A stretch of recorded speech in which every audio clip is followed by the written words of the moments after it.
La meilleure radio, c'est celle que vous écoutez. Radio Afrique Santé, votre santé, notre priorité.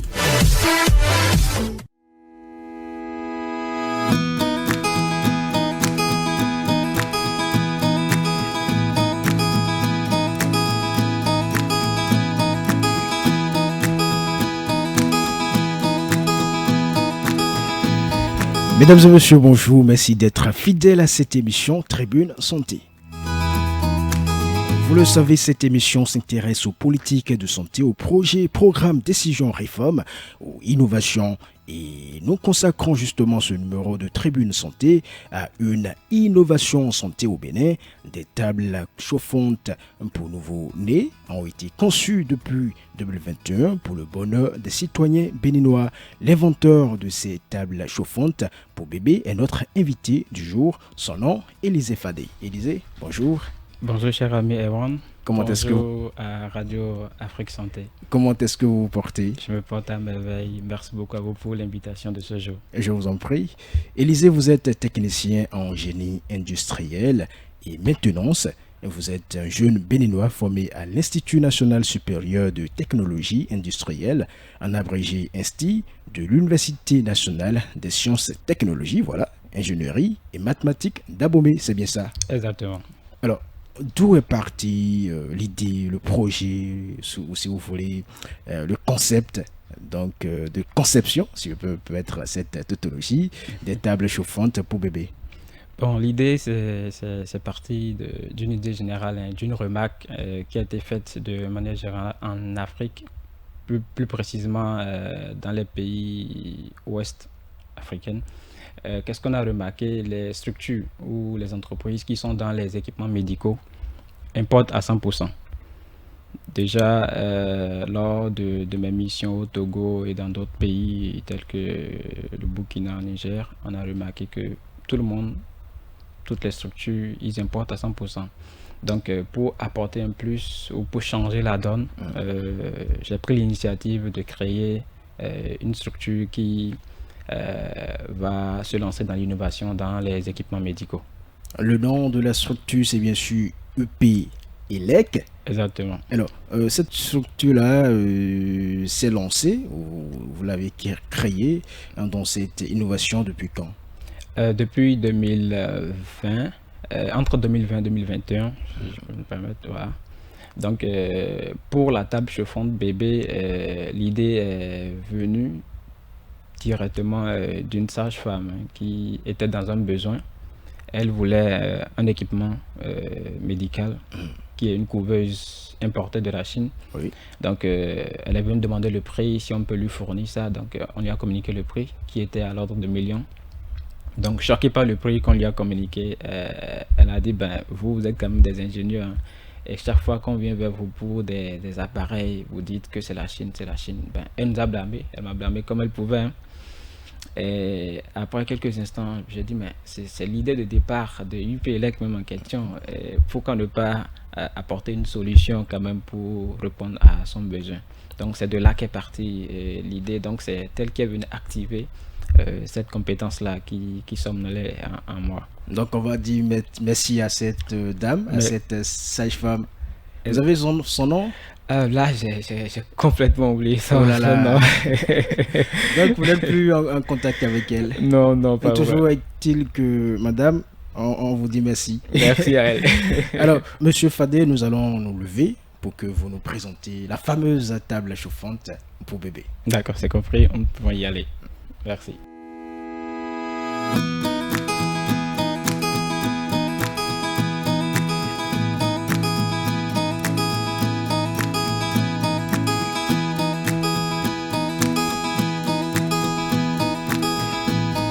Élisée Fadé, Oui, cher ami Ewan. c'est à vous.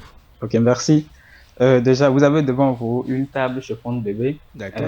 made in Africa, conçue localement par L'entreprise l'entreprise UPLEC. UPLEC, dont je suis le gérant et le représentant. D'accord. Voilà.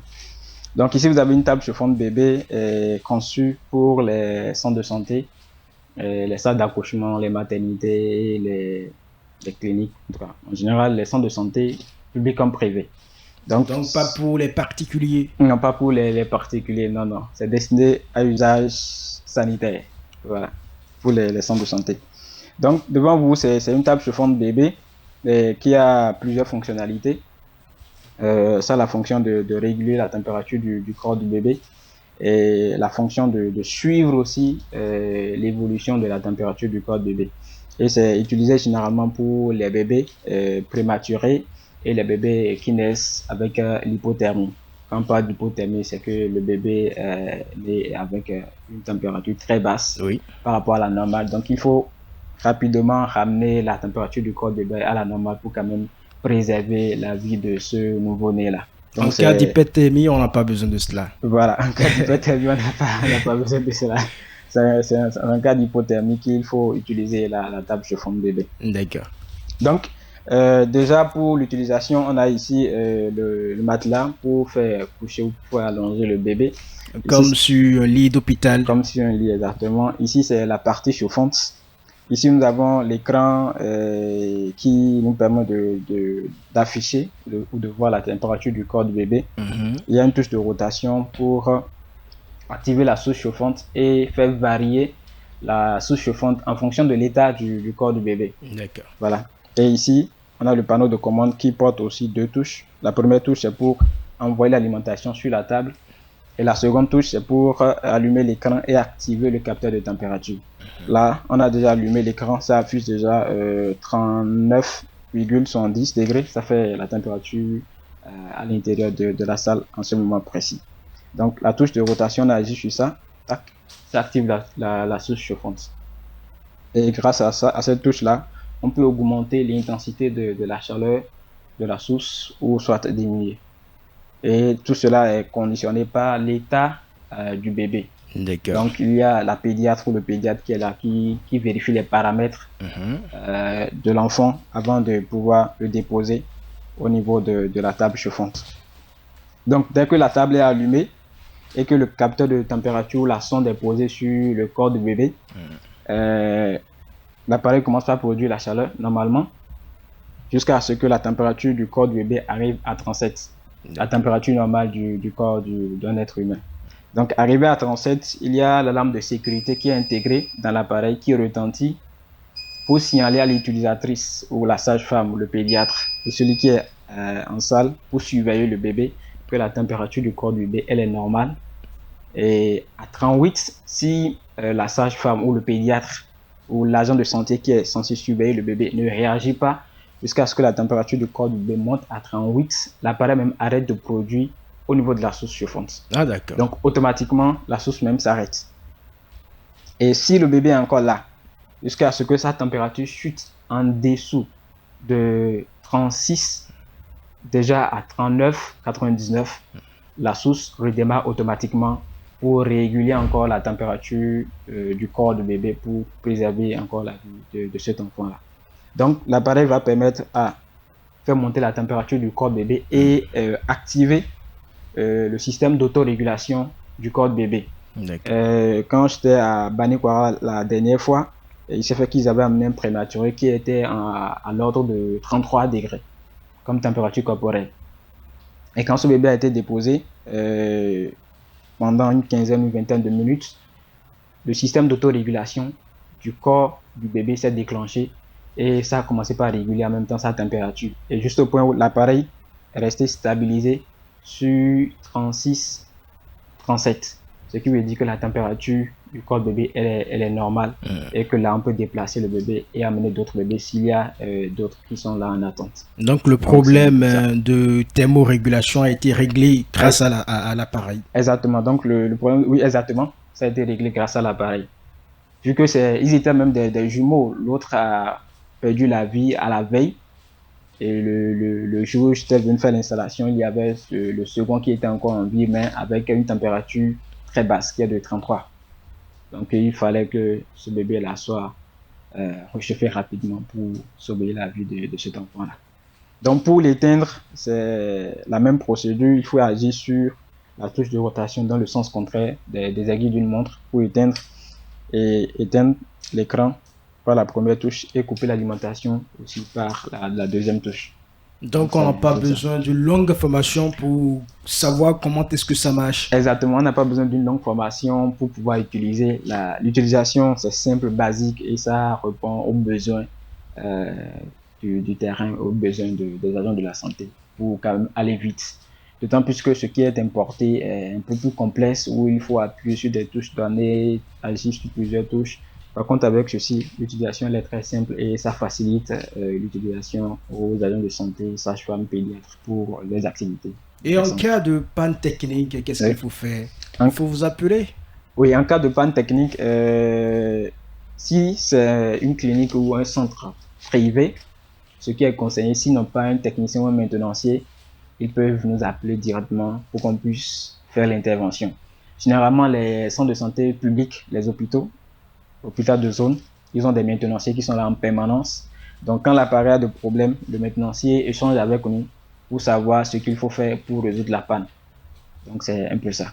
Et des pannes techniques, vous en recevez chaque fois des plaintes? C'est très rare. C'est très rare. Oui, très rare. C'est donc dit que ce que vous produisez est de qualité. Exactement, c'est très rare.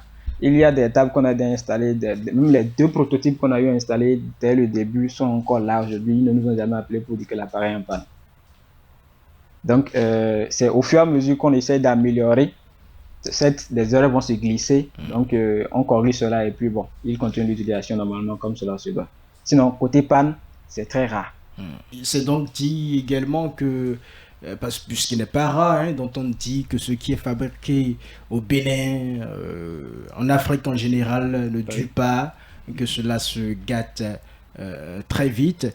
Il s'agit là d'une fausse perception. Exactement. On a la preuve devant nous.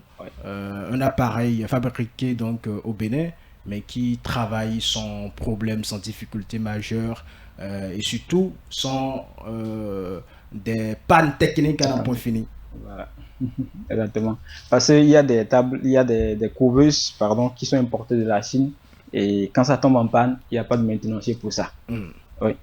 Et quand on était au Palais des Congrès pour une exposition à la première journée scientifique et hospitalière, il y a eu des éléments ou des cadres du ministère de la Santé qui nous ont dit que effectivement, ils ont des tables, mais quand ça tombe en panne, il n'y a pas de maintenancier. Il faut appeler forcément les Chinois. Voilà, il faut garer ça carrément et acheter une autre ou chercher une autre solution pour pouvoir continuer les activités dans les centres. Donc c'est un peu ça. D'accord. On va prier Élisée Fadé à rejoindre à sa place. D'accord, merci. Pour la suite de l'émission. D'accord.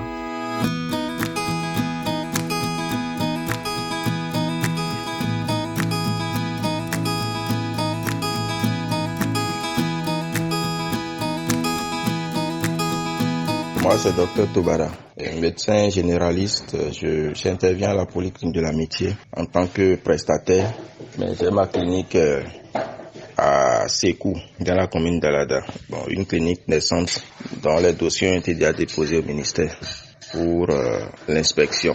Donc, c'est en cours d'inspection. Donc, la table, je l'ai connue à la clinique, à la polyclinique de l'Amitié Bon Samaritain, où j'interviens en tant que prestataire. C'est une table chauffante pour nouveau-nés, dont l'usage est très facile et je n'ai pas marqué d'insuffisance en tant que tel, sinon que ça répond correctement et même avec ce dispositif d'automatisme incorporé, de régulation de la température incorporée, je pense que c'est très bon. Je n'ai pas encore commencé à exploiter le mien, mais c'est parfait, ça répond correctement. Ok, merci beaucoup. Bon, la seule différence avec les tables importées, c'est la matière utilisée, sinon pour nous est en bois, alors que les tables importées sont en plastique ou bien en fer par endroit. Donc je pense que vous êtes en train d'œuvrer pour améliorer ça, donc voilà, c'est bon, il n'y a pas de souci. Ok, merci bien et bonne soirée à vous. Je suis le docteur Caleb Taïro, médecin-chef de la clinique Monsiro à Parakou. J'ai connu votre table chauffante à travers un collègue qui l'a utilisé, qu'il a beaucoup apprécié, bien sûr, et nous a recommandé de l'adopter également. Nous l'avons adopté, franchement, nous ne regrettons pas. Faut dire qu'au moment opportun, nous avons en son temps contacté le fabricant qui nous a livré la table jusqu'à Parakou. Et la table, elle est pratique, elle est accessible, elle a un coût qui est largement inférieur aux tables importées. Elle est aussi facile à utiliser. Je m'appelle Patine Valencio Chico, je suis directeur commercial et marketing de Itexal. Oui, à la question de savoir comment nous avons connu la table chauffante ou comment nous avons été informés de son existence, eh bien nous avons connu la table chauffante par une présentation que monsieur Élisée Fadé nous a faite et il nous l'a présentée dans notre bureau et nous l'avons appris et j'ai bien voulu que nous puissions expérimenter ça avec un de nos clients et je crois que ce client il a apprécié et dès lors chaque fois nous faisons 2 propositions aux clients. La première proposition c'est la table artisanale et la deuxième proposition c'est la table importée et la plupart du temps étant donné que c'est un produit qui répond aux aspirations de notre clientèle parce que ça leur permet de chauffer les enfants quand même et ce qu'une table importée fait cette table là aussi le fait donc il peut prendre ce qui a un bon rapport qualité-coût. Ok. Pour ce qui concerne l'usage, quelle amélioration avons-nous enregistré au niveau des prestations de UPILEC qui fabrique ces tables? Eh bien, nous avons remarqué qu'ils sont dans l'amélioration continue. La première table que nous avons installée était munie d'un capteur de température qui peut être réglable. Et cette fois-ci, maintenant, ils ont amélioré les capteurs de température et on peut régler jusqu'à ce que la table s'éteigne. Donc ça, j'ai aimé ça sur cette table. Et je le lui ai dit d'ailleurs, et déjà nous continuons toujours pas prendre les tables chez lui. Oui, la différence entre les tables fabriquées ici au Bénin par UPILEC et la table chauffante importée, c'est la présentation. C'est juste la présentation. Et déjà, la matière, elles sont différentes. Et au niveau du Bénin, nous avons du bois. Et au niveau, nous avons de l'acier inoxydable. Et déjà, je sais qu'avec le temps, ils vont améliorer jusqu'à ce que ce bois, ça donne la sensation que c'est quelque chose d'importé. Mais pour le moment, ça satisfait les utilisateurs et nous sommes fiers. L'insuffisance que nous avons notée au niveau de cette innovation, c'est ça, je vous ai dit. Et ce n'est pas une insuffisance qui doit se faire du jour au lendemain. C'est fait à la main. Avec le temps, si on doit produire en chaîne, donc on ira vers une production industrielle qui pourra pas faire l'œuvre. Et pour le moment, je sais qu'il fait son petit chemin et dans quelques années, il pourra faire une production industrielle et beaucoup pourquoi ne pas exporter cela? Parce que c'est une bonne innovation, moi je le félicite. Beaucoup n'ont pas eu, bien vrai, l'idée était là, mais ils n'ont pas parfait comme il a parfait. Il a su adapter ce qui était fait artisanalement avant et ce qui est fait modernement aujourd'hui. Et déjà la présentation du produit, la matière, avec le temps, je sais qu'il va améliorer ça. Merci beaucoup et je souhaite bon vent à Élisée Fadé, bon vent à UPILEC pour cette...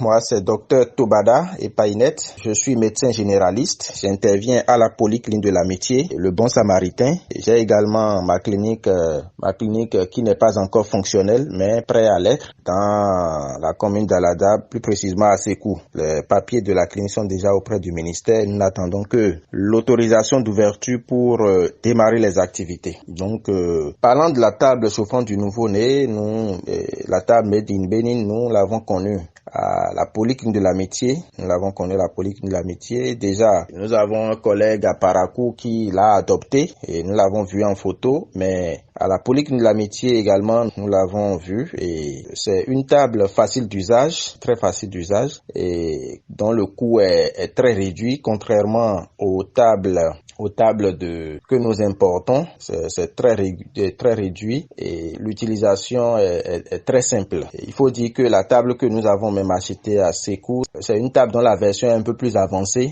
que celle utilisée à la polyclinique de l'Amitié. Une table dotée d'un mécanisme de régulation, d'autorégulation de la température. Franchement, ça déjà à la polyclinique de l'Amitié, nous ne référons plus nos enfants qu'il faut réchauffer. Ces enfants, qui sont entre-temps référés pour une meilleure prise en charge, ces enfants ne sont plus référés. Ils sont pris en charge directement à la clinique grâce à cette table chauffante. Sinon, il n'y a pas une grande différence entre cette table Made in Bénin et les tables que nous importons. À part, la différence, je pense que ça se situe surtout au niveau du prix. Au niveau du prix, le coût est très élevé au niveau des tables que nous importons, alors que ceci, c'est très accessible et le coût est très réduit. Sinon, il n'y a pas d'insuffisance, je pense que c'est bon.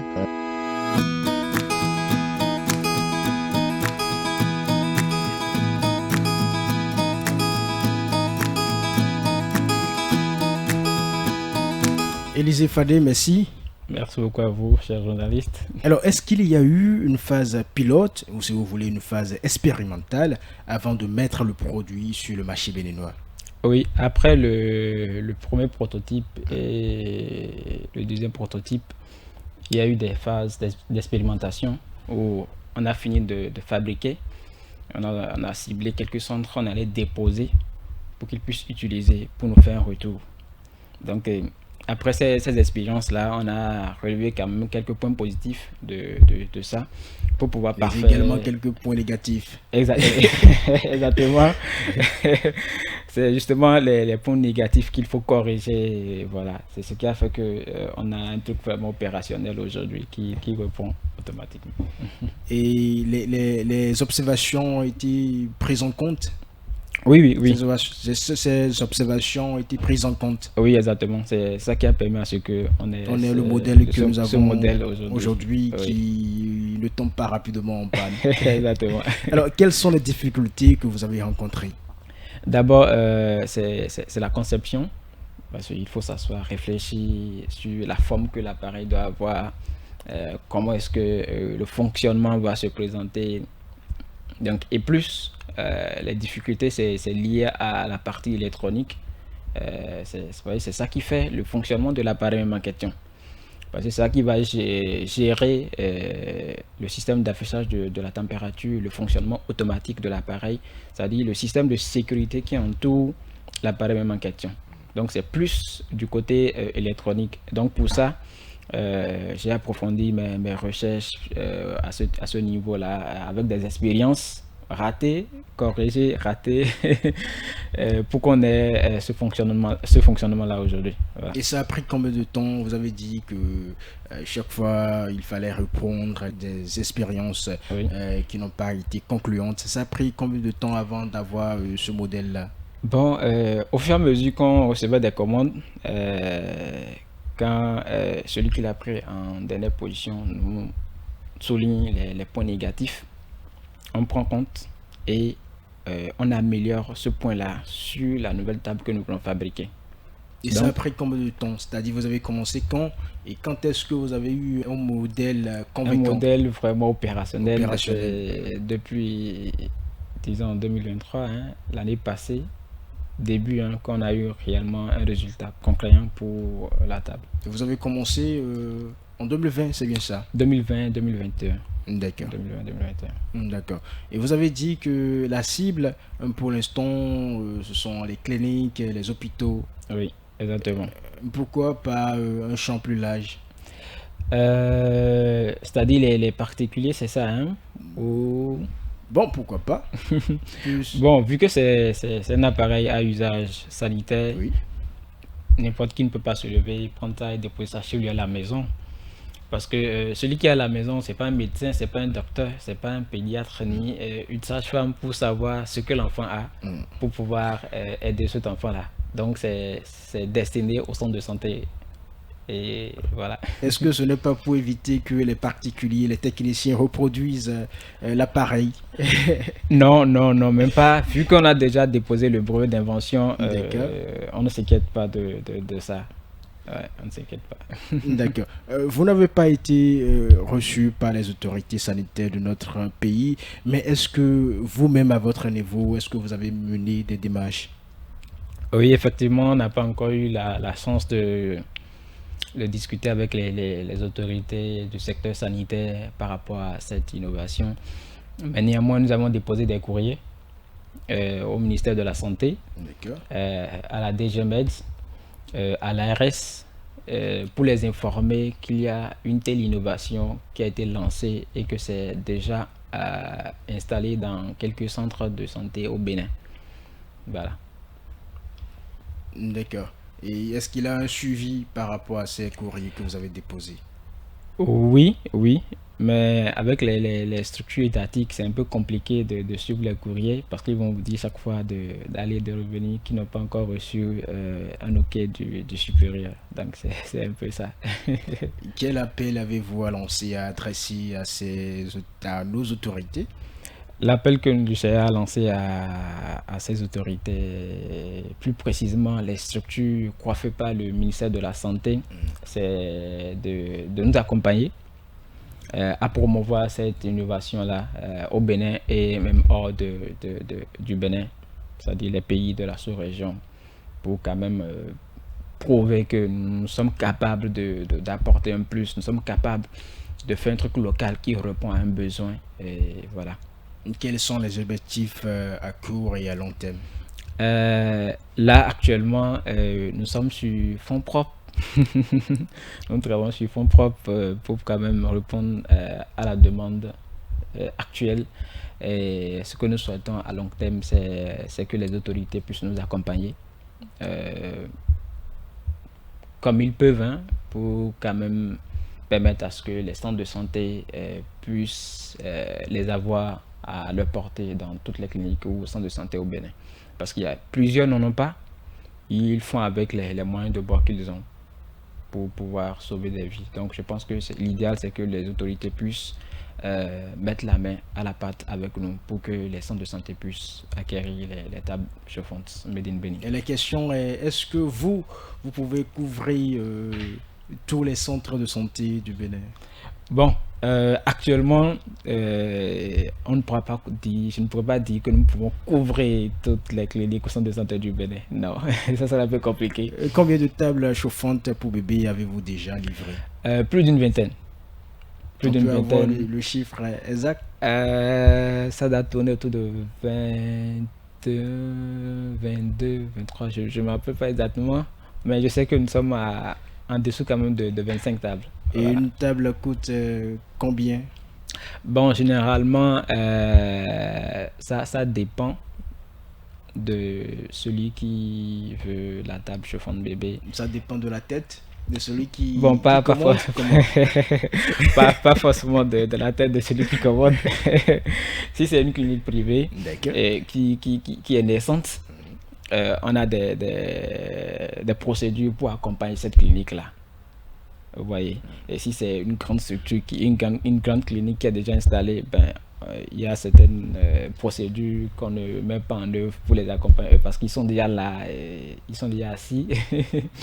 Donc pareil aussi pour les centres de santé, les publics. Voilà. Parlons à présent de vous. Avant d'être inventeur, aujourd'hui, il y a eu tout un parcours. Oui. Parlez-nous de votre parcours. Bon, déjà, je suis des collines. C'est de là à Banté, enfin à Agua, que j'ai fait la classe de CI et après les cours primaires proprement liés à Djougou. Et c'est de Djougou après le CP que je suis venu à Cotonou avec chez mon oncle. Donc c'est là j'ai fait l'école, le collège. Et après, je suis allé au lycée Koulibaly pour ma formation en électrotechnique. Et la F3? La F3, exactement. Donc, au lycée Koulibaly, ça fait 3 diplômes sur les 3 ans. Hein. Donc, après ces 3 diplômes, je suis allé à l'Institut de l'Okossa, qui était IUT. Donc, c'est quand on finissait que c'est devenu Institut. Donc là, j'ai fait 3 ans de formation en maintenance industrielle, plus précisément, génie industriel et maintenance. Actuellement, il paraît qu'ils ont changé le nom de la filière. Donc, c'est quand on faisait ces cours-là que il y a un cours de maintenance hospitalière qui est introduit dedans. Voilà, c'est par là que j'ai pris goût de tout ce qui est côté santé et j'ai commencé par faire des recherches pour voir clair dans ce domaine-là. Donc, c'est un peu ça. Donc, après les universités, quand j'ai fini en même temps mon stage que je voulais débuter dans le temps, c'était avec le CNHU. C'est là que je visais parce que je savais que là, ils avaient pas mal d'appareils sur lesquels nous pouvons travailler et avoir la compétence. Et il s'est fait que, bon, mon diplôme n'était pas encore sorti parce que quand on finit instantanément à l'Okossa, les diplômes ne sont pas prêts, il faut revenir après 3 mois ou 4 mois comme ça pour pouvoir récupérer. Donc avant ça, j'ai pris part des structures. La dernière structure que j'avais faite avant de me lancer dans l'entrepreneuriat, c'est une structure qui sont dans les équipements médicaux. Donc c'est par là j'ai eu la main réellement côté maintenance. Et c'est après ça que j'ai commencé UPLEC. Voilà. Ok.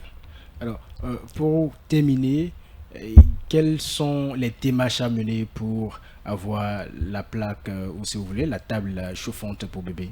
Bon, la procédure n'est pas longue. Il suffit juste d'entrer en contact avec moi-même directement, d'abord, soit avec les autres collaborateurs qui sont déjà en contact avec donc ainsi de suite. Le siège est où de UPLEC? Le siège principal de la structure, c'est enregistré à Djougou, mais nous avons un bureau à Révier. D'accord. Voilà. Ce qui est sûr, pour avoir cette table, chers auditeurs, contactez Radio Afrique Santé sur le 57 00 00 60 ou 62. Je reprends, 57 00 00 60 ou 62. Et nous allons vous mettre en contact avec Monsieur Élisée Fadé. Alors, Monsieur Élisée Fadé, vous œuvrez pour un système de santé plus efficace, pour réduire la mortalité infantile. Radio Afrique Santé également œuvre pour réduire les décès évitables. Que pensez-vous du concept Radio Afrique Santé? Je pense que c'est à saluer, c'est une idée à saluer, parce qu'aujourd'hui, le taux de mortalité infantile en Afrique c'est élevé comparativement à d'autres continents. C'est très élevé en Afrique et je pense que c'est le moment de commencer par militer pour réduire ce taux-là en apportant des idées concrètes qui peuvent changer les choses. Parce que la vie d'un enfant... La vie d'un enfant, ça fait partie du développement en fait. Parce que c'est l'individu qui travaille pour l'évolution du pays. Si ces individus-là déjà meurent à bas âge, le pays va évoluer comment? Donc je pense que vous militez déjà pour une bonne cause. Merci beaucoup à vous. Élisée Fadé, merci. Bon vent à vous, bonne continuation à vous. Merci beaucoup. Je rappelle que vous êtes l'inventeur des tables chauffantes pour bébé made in Bénin. Votre nom c'est Élisée Fadé. Vous êtes technicien en génie industriel et maintenance. Vous êtes un jeune béninois, il faut le marteler, formé à l'Institut national supérieur de technologie industrielle, en abrégé INSTI de l'Université nationale des sciences et technologies, ingénierie et mathématiques d'Abomey. Amis auditeurs, c'est tout pour ce numéro de Tribune Santé. Merci de nous avoir suivis.